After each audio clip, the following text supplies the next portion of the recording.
लाइल VIP का बाड़ी से खुले न सरवाया नाड़ी से।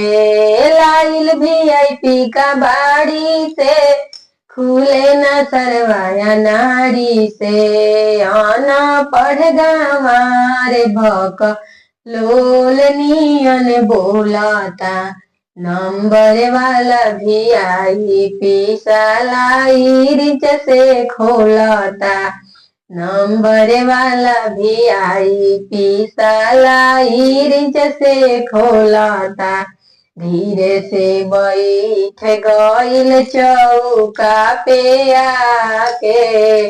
खुले ना VIP तो टुकुर टुकुर ताके।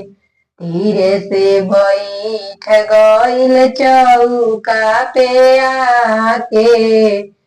खुले ना VIP तो टुकुर टुकुर ताके।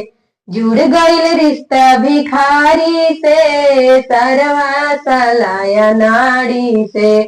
जुड़ गइल रिश्ता भिखारी से सरवा सलाया नाड़ी से। अन पढ़ गंवारे बकलोल नियन बोलता। नंबर वाला VIP सालाई रिच से खोलता। नंबर वाला VIP सालाई रिच से खोलता।